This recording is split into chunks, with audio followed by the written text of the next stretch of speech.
Hey everybody, good morning. It's Thursday, February 27th. I keep having to look at the calendar to verify the date because I simply can't get over that. It's the 27th of February. It's too many days into 2020. We're almost at the end of the first quarter. And so much has happened that I think we probably need to restart 2020. Do you know how many things have happened? I mean, typically when a new year starts, you can count down the significant events. This year, there have been so many already that we don't even know. I mean, it started out with World War III, then Kobe died, then other people started dying, and then they had a thing over in Asia. No, it's a global pandemic. and we haven't even reached March yet. So it makes you wonder, what's up? What's next? Yesterday was the official start of Lent, so hopefully, my God, for 40 days and 40 nights, we might just not have anything at all. I'm really significantly hoping that happens, right? So today on our show, it's Thursday, and recently we've been talking a lot about facial recognition. In fact, it has been a debate here in Michigan, especially in the Detroit area. The Detroit Police Department had announced that it was using facial recognition software to apprehend criminals who have committed crimes. And it became an outcry in the community because we found there were some flaws in the software. The software could not distinguish between people. In fact, one police sergeant ran his face through the database, and it identified him as a criminal because his face might have had similar features to someone else when he's in fact a police sergeant. So based on that, they were like, well, it has incredible flaws. If law enforcement uses it to aggressively pursue people, then it could in fact lock up the wrong people and accuse the wrong people of crimes. So facial recognition software became a major issue. It began last fall, towards the end of the summer last year, towards the fall, and the debate just continued. Well, behind the debate was this company called Clearview AI. In fact, I did a show on it in the fall. I did one in January, on January 29th. So if you go to Spotify or look me up on any of the podcast platforms, you're going to find that I have I've been talking about facial recognition software because I knew this was going to happen, right? So I talked about it on January 29th, exposed the company behind it. The company is called Clearview AI, and their client list includes major law enforcement agencies in the United States. All right. So on February 11th, I did a show again because I found that a school district in New York was using facial recognition software. I was very alarmed, as any parent would be, because the advent of using facial recognition software means that you're criminalizing children and placing their faces in databases with other criminals. So you're criminalizing them essentially. So if we found out, for instance, that banks use facial recognition software, so that means if somebody has robbed a bank, the bank has a database, right? It must be. Why else would a bank? It couldn't be that I'm borrowing a loan from the bank or opening a credit card. Why they want to see what my face looks like? Has to be that they're interested in people whom they think are likely to be bank robbers. So we found out that banks use this information. So it's possible that other companies perhaps use this information as well. Well, today is the 27th of February. And we are just a few days into the new year, and already we're learning that Clearview AI, the company who boasted they can't be hacked, because the New York Times reporter did ask that question. They can't be hacked. Their software is superior, blah, blah, blah. Well, they were hacked. They released a statement saying that their entire client list was stolen. You really think the hackers went in there and just took the client list? No. The hackers went in there and took them for everything. They took their searches, they took their database, right? And they took everything. They probably took everything. Now, what should concern most of us is the fact that now our faces, whereas we are here at home in the United States, right? And we think we're safe. You know, you upload your images to Facebook so you can communicate with the people whom you want to communicate with. But now we're learning that other companies, places, hackers, we don't know who the hackers are. They have stolen that database. They have breached it. Clearview AI needs to be shut down. I mean, like seriously, you are a company that hacked other people's database, because that's what it did.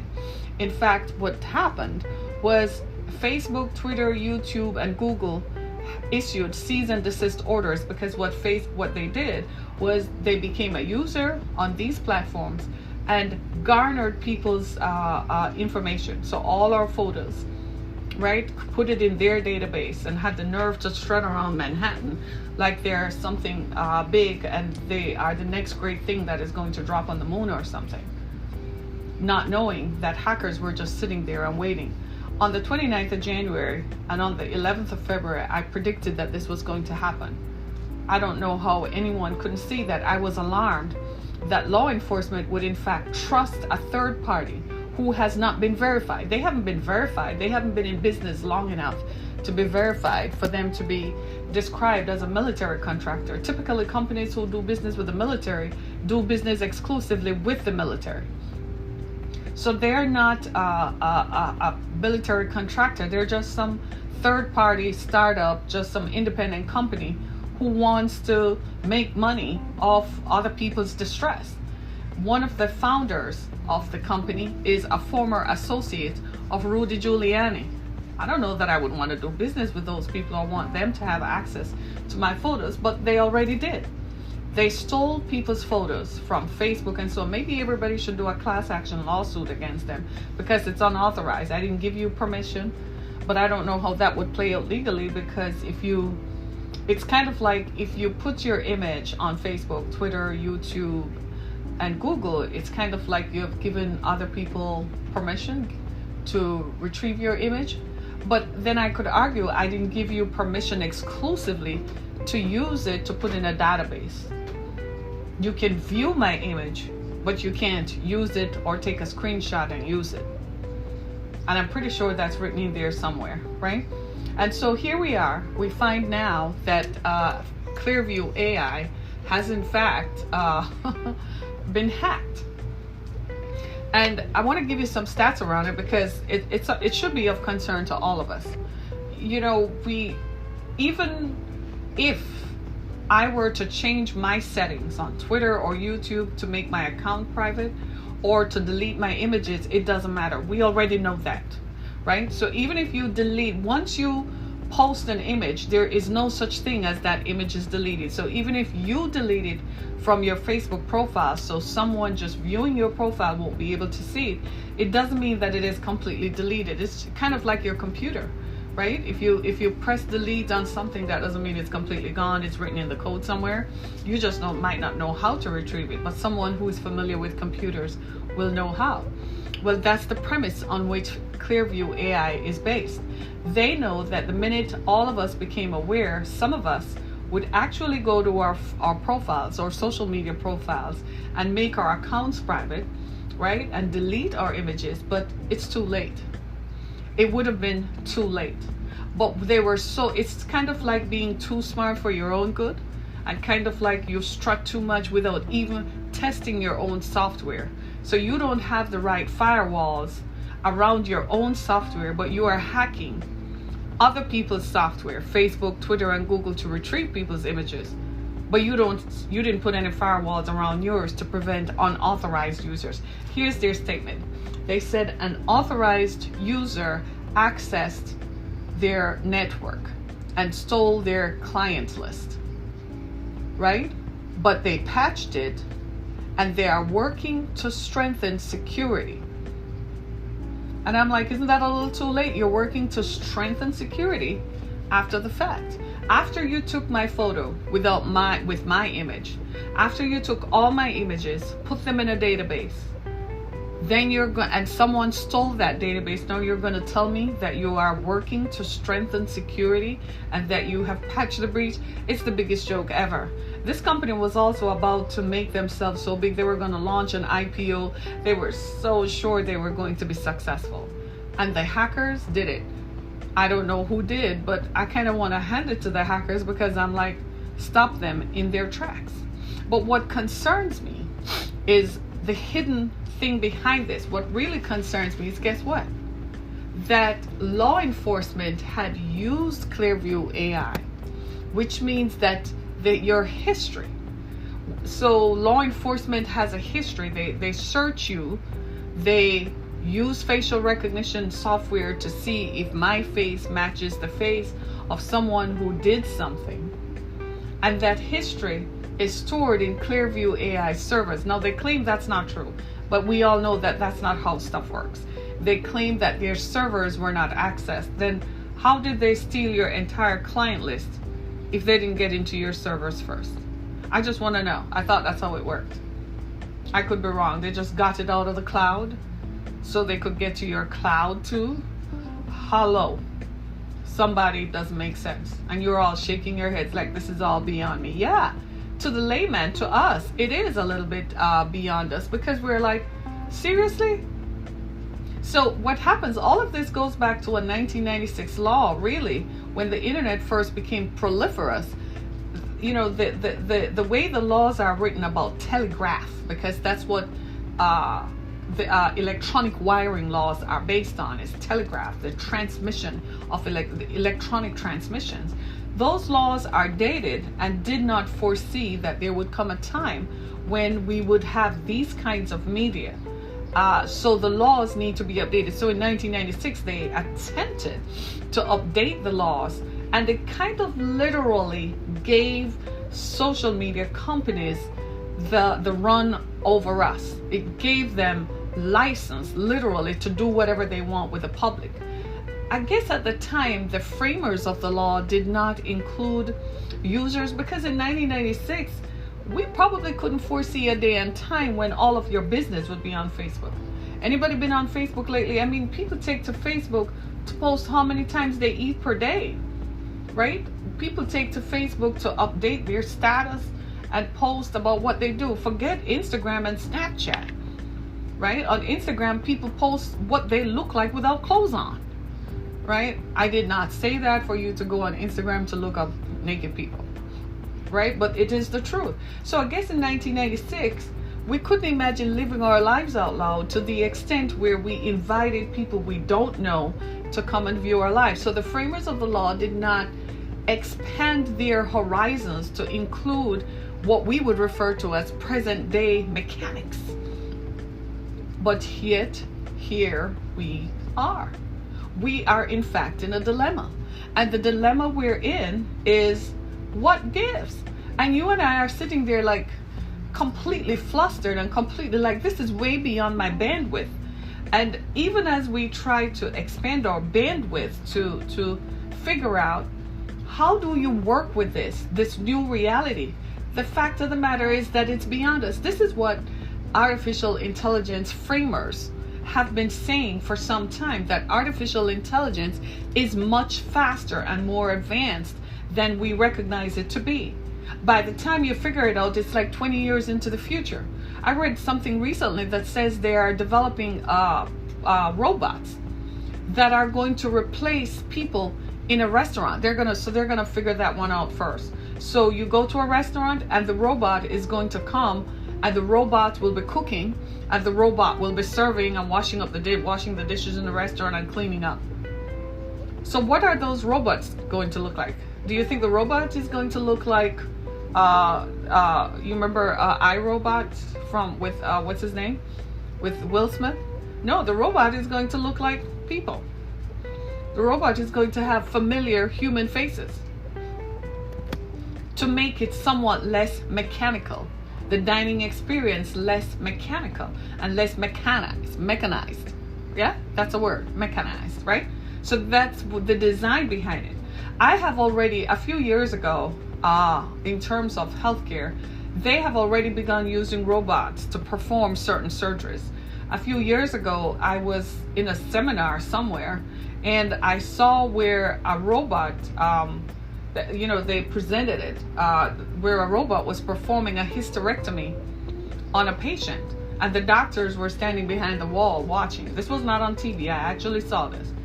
And I was fascinated that the robot in fact knew and that described the surgery as complete, and that it was accurate, and the patient didn't know the patient had consented to it, and the patient was out and the patient did not know, and the patient woke up and was fine. I don't know what happened after that, but from what I saw, it worked. So they're already trying, they have already been studying this. So it's only a matter of time before robots replace humans in a variety of fields. It's going to be in banking, because they don't have to, they think they can control robots, right? So they're going to place them in quarantine sections. They're going to have access to banking. They might replace the military soldiers with robots, because they'll say, well, it would reduce, you can just imagine the conversations already. It would reduce casualties. We wouldn't have to pay out insurance. We wouldn't have to pay out survivor benefits. You can just hear it happening already. They're going to replace people who work in offices with robots. They have already, in fact, started.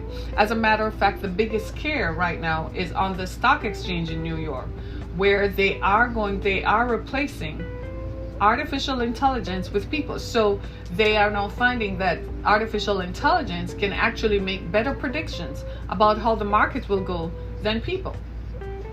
And you can understand why. I mean, it's just data. You put all the data into a software, of course it's likely to make better predictions, because the computer computes fast, right? So a person who is making the computation is more likely to factor in their experience and look at other factors, whereas the machine is just going to use the numbers and run a numbers game.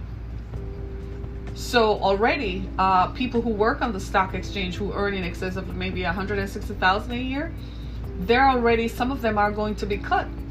So jobs will be lost. That's the first area where they're going to use, significant area where they're going to use AI software, artificial intelligence. So this is not a wave of the future. This is now. The future is now. This is not something that is likely to happen, more likely to happen in 5 years or 10 years. It's happening now. And just like I said on the 29th of January and on the 11th of February, they are going to take these images and they're going to make photo IDs of people. Now, when the hackers take this, they probably want to see who has their information. They want to see if they can access the law enforcement databases, so they can change people's histories and erase people's histories. So people would just find themselves coming out of jail because there's no evidence that they ever committed a crime, because their entire history would be removed, right? So you have to look for that, right? The second thing is that I'm concerned about is they're going to make what? Identification. So who has hacked? We don't need to ask. I mean, it's clear. People with nefarious intentions. They're going to create identification looking like you and I. And they're going to bring those people to do whatever they want to do. And law enforcement is going to say, well, it's you because your ID was used, and it's your face because your face was there. And what's we all going to say? Mass confusion. Right? This is the danger of it.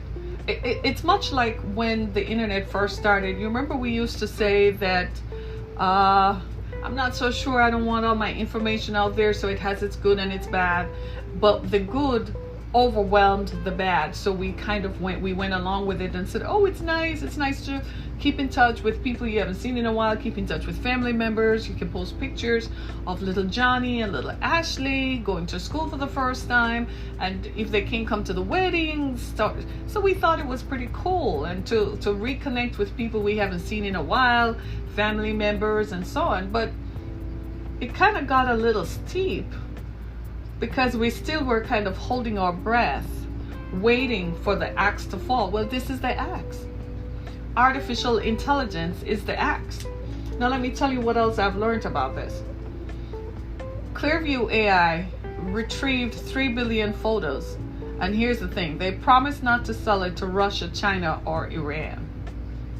Sure, Twitter, YouTube, Facebook, and Google had sent them cease and desist letters. But according to Clearview AI, their facial recognition software was saving kids and solving crimes. And you and I are like, which kids? We still have a bunch of missing black women. We still have a bunch of missing children all over the country. So show me where they're saving kids, right? And it's important to, whenever people start these things, they always kind of gripe in on a prevailing subject to defend their position. Have you ever noticed people just want to start something? So they follow a movement, or they follow what prevailing ideas there are, so they can start something. And I just want to say, I never agreed with this thing in the beginning, but my agreement or your agreement and our complicity is not required in this. This is totally out of our control. This is something that you don't have to elect to be a part of. You don't have to choose to be a part of it. It is what it is going to be, which is that eventually robots are going to replace human encounters and human interactions. And those robots are not necessarily going to look robotic. They could look like humans. But the other part of this is that they're taking our face. What are you doing? What are you doing with my face? You're just submitting it to law enforcement?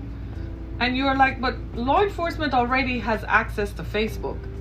When they're looking for somebody, because in most countries and in most cities of the world today, there are surveillance cameras that are monitored by law enforcement, right?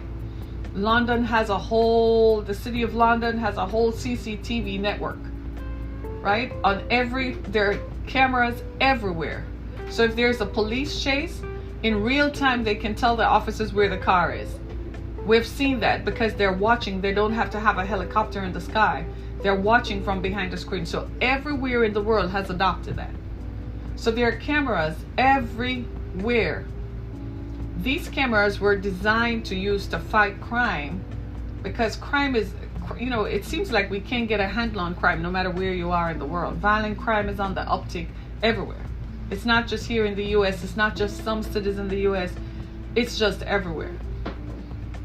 And yet, facial recognition was supposed to help law enforcement solve that. So I figure that law enforcement is at its wit's end, trying to understand and trying to get a handle on crime in major cities and communities.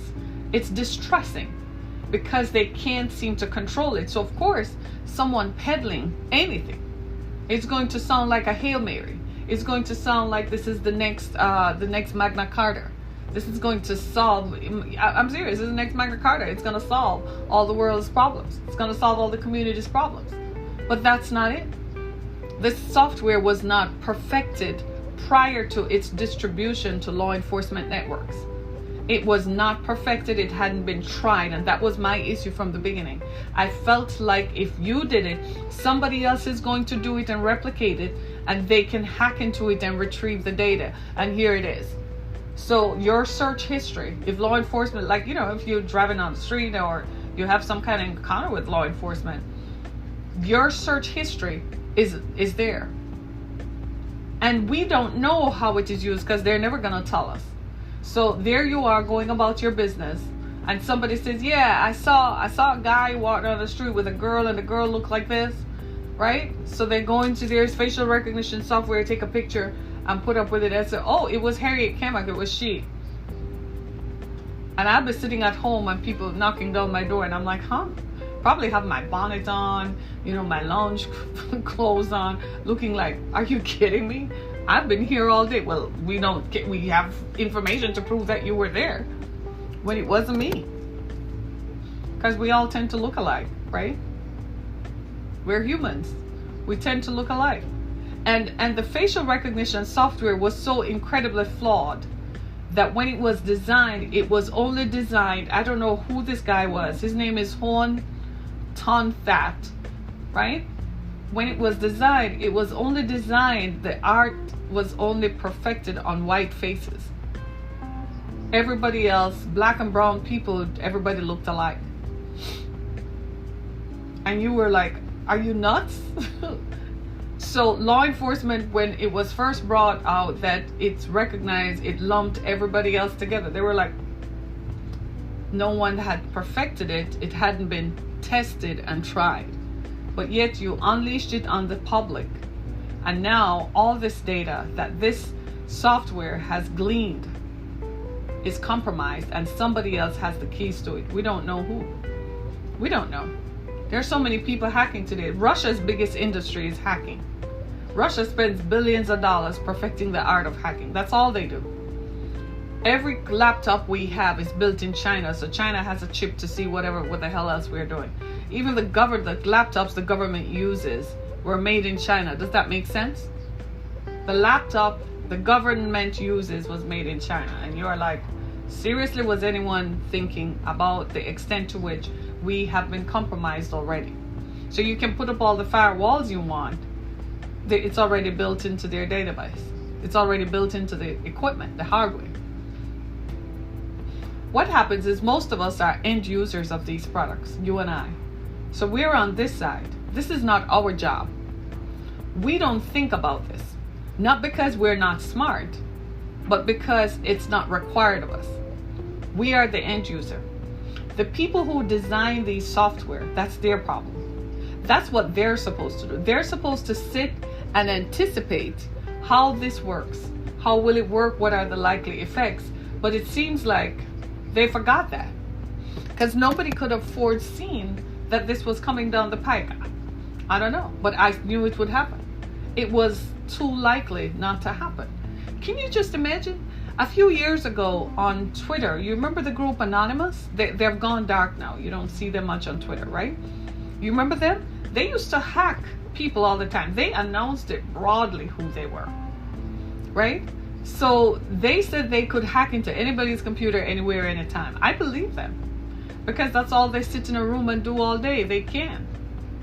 And if you think about it, we don't design software, but I once knew someone who told me that there are only 4 ways to design every computer. All the computers in the world, they have 4 languages, 4 lines of code that determines them. I don't know if that is true or not. I never tested it. And I was like, seriously? She was trying to restart a laptop that I had loaned to someone, and she did get it to restart, and the computer actually told her what had happened to it. It did tell her what had happened to it. So I kind of said, okay, she seems to know what she's talking about. So my thing is this, that if that is the case, then I suspect that there is more to this story than meets the eye. This seems like Clearview might the company here, facial recognition software company, they have this severely controlled. They are not telling us exactly what breaches happened and how vulnerable the public is. They're not telling us. I suspect that there's more to the story than meets the eye. And I think it's going to continue to happen. By the time they were the starters on the block, somebody else has already come up with it. There are other types of facial recognition software out there, and somebody else has already come up with it, and they are already selling it. Maybe companies will start doing it, right? So instead of, you're walking around with your little ID in companies, it's going to, you hold the ID up, you already have a key fob, you hold it up, then you just put your name in there, and your face comes up, and you walk up to it, and your face, it's not the retina display. So companies are going to start using facial recognition software. Banks probably saw value in it. So if you go to the bank to open an account, and you have an account at the bank, and somebody else comes in pretending to be you, facial recognition software is going to recognize that it's not you, it's someone else. So this has potential to be a broad-based application. So there is some good to it, but at the same time, we have to look at it from the point of view that if the data breach occurs, how exposed are the rest of us? There are some people whose records have been sealed. They might have committed crimes as juveniles, and they're now sealed, and they are rehabilitated to the extent where they can live in the society. We really don't want their information to be compromised and to be exposed, because they're trying to live well. They have remedied the situation. But in terms of how exposed we are, we really don't know. All we know is that they say they have 3 billion photos, and they kind of said it boastingly, and were very smug about it. While this guy was being smug about it, somebody else was like, I'm gonna hack in there and steal everything you have. Right? They have hacked me. I remember years ago, they hacked me through my home internet. Then they hacked me through one of my laptops that I used at a coffee shop, right? I didn't follow the protocols. Typically when I go into those spaces, I haven't done that in about 4 years, but I used to take protocols. I didn't. They hacked my laptop, right? It wasn't a Mac, it was something else. It was a PC. That's when I really stopped using PCs, right? And then I started using tablets because your mobile devices have more firewalls. You know what I mean? So I found out that cell phones and mobile devices have more firewalls, so I stopped. It's interesting because when you look at it, this kind of software is not going to go away. As much as we don't like it, as much as we resent it, it's not going to go away. It's going to be here for a while, right? And I fear that it's going to continue to be utilized in other ways. Like I thought of going to work, the workspaces, places where you used your credit card. Like, you know, you go to Sam's Club or Costco or one of the big box stores that you frequently go to. It probably is going to eventually use facial recognition software. When you go through the toll booths, you know, the Easy Pass toll booths and so on, it probably is going to zip in, you know, zero in on you and you can get through it. So it has broad-based applications. When you go to get on the plane, for instance, you know, the picture is in your passport, but we know how that can be, right? They're probably going to use facial recognition software. Maybe your passports will become digitized and so on. So it has broad-based applications. The problem is we have to protect the integrity of the software to ensure that it does not get breached or stolen over time. And I just feel like that's where this needs to go. Nobody's going to say anything. Law enforcement is not going to say anything because they don't want to know that they have been compromised. And they don't want the public to know, more importantly, that the public may have been jettisoned, that public security and safety may have just been impacted just a tad. Perhaps it was even law enforcement. You know, they probably told them, shut your mouth and don't say anything. Just say that your client list was stolen. That immediately mitigates the exposure of what really happened. But I guarantee you, behind closed doors, people were yelling and screaming and cursing words that we can't say on air because they will, you know, beep out or whatever. But just think about it, right? It's something to think about. I never liked the software. I never liked the idea of it because it had not been perfected. It had lumped every one of us into this category, and it did not make the distinction between facial features among people of color. And the people accused the software makers of being racist for not taking that into consideration. And I suspect there was an element of racism there. But more importantly, was that it just had this broad-based application that every black person, every brown person was a criminal. And that is not true, right? So I guess they had some reason for doing this, right? And then secondly, of course, I didn't like the fact that school districts were eventually, in an effort to stave off mass shootings in schools, school districts across the country were eventually going to incorporate it. The school district in New York, for instance, who adopted the software, said that if students are suspended, they would be placed in a database. So if they came to school, the cameras would capture them and an alert would be sent to security officials to determine if the person should be granted access. But what most of us realize is that that is immediately security officials, meaning the security people, right? So that means law enforcement. So that's criminalizing people for a suspension from school for maybe having a fight or maybe not showing up on time, borrowing somebody's book, whatever. That was unnecessarily criminalizing people. But the gentleman from the school district who was doing it held fast to his idea that it would, if they had that software at Parkland, it would have prevented the young man from coming on the campus. What he failed to take into consideration was that the security officer saw the kid on campus and didn't stop him. He saw the young man take the gun out and start shooting and did not intervene or interfere. So you still must have an element of human participation in this. Let's say that the police are really using this to identify criminals. You still need an element of human participation because you're still going to have to look for somebody and ask them where you were. Prove it. Yes, just yesterday in Detroit, the police chief was giving an expose on why violent crime. There was a guy who killed 6 people like within 2 or 3 weeks. A real life serial killer, I kid you not. And turns out that he was out on parole, but he was an informant for a federal law enforcement agency. And while he was an informant, apparently his record was suspended. The Detroit police says they were not aware that he was out on parole violations. There probably is a way to suspend the records, because whatever he was an informant for must have been really important, right? But then the broader question was how to stop violent crime. And one of the things that became apparent was that they were releasing people from jail who had a violent history. They were sending them out on early release. And I'm like, seriously?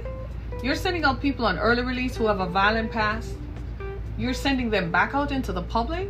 These folks they haven't been rehabilitated. When they return into the public, they don't have anywhere to go. They can't get a job because of their history. They can't rent an apartment. They can't get a loan. They can't go back to school. They can't get a loan to go back to school. So that just makes them angry. So all they're going to do is find guns and just use guns and start shooting people up because they're angry. You can't let violent criminals back out on early release. That is ridiculous. Whoever thought of that is ridiculous. A few months ago, somebody actually brought a similar idea to me that we should eliminate background checks. And I'm like, you've got to be kidding me.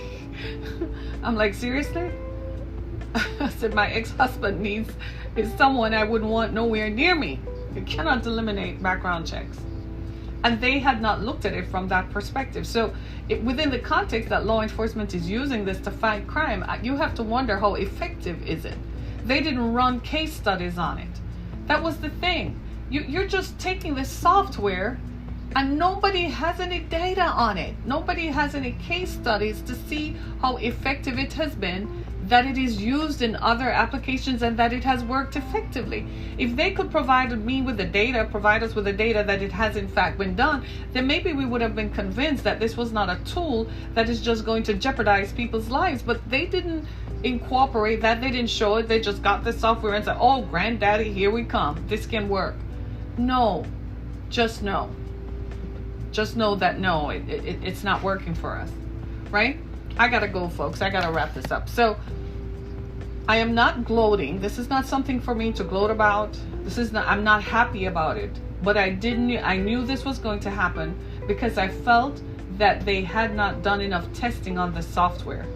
And now here we are, a few weeks later, finding out that a data breach has occurred at Clearview AI, and that they have in fact lost part of their client list, which could include photos of you and I. They did say they got 3 billion photos. Why wouldn't you and I be a part of it? We are part of the 3 billion people that they most likely have captured, because they most likely got everybody on Facebook, Twitter, and YouTube in the US, which would mean you and I. So I am an active participant in this, right? Just crazy stuff.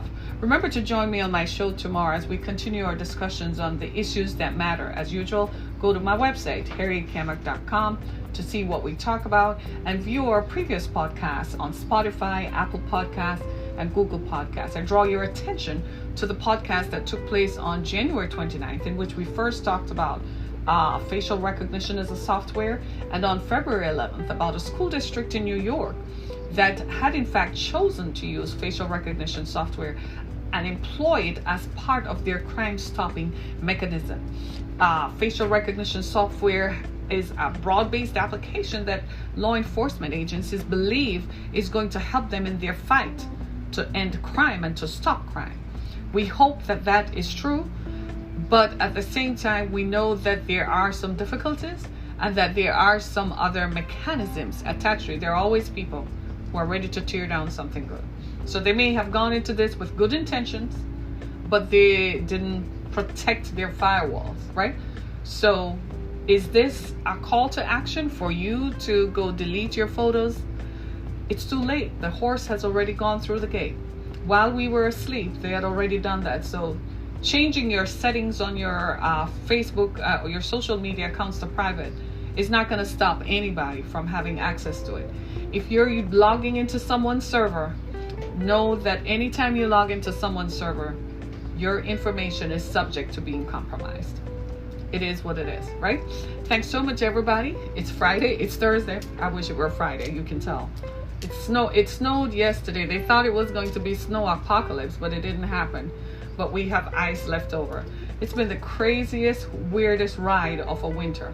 Just last Friday, Saturday, and Sunday, it was 50 degrees in Michigan. Today it's 17. 17 degrees. So if you're somewhere warm, hi. Just hi. Right. Thanks, everybody. This is Harriet Kamek with Down to Earth. Thank you so much for joining us. Be blessed.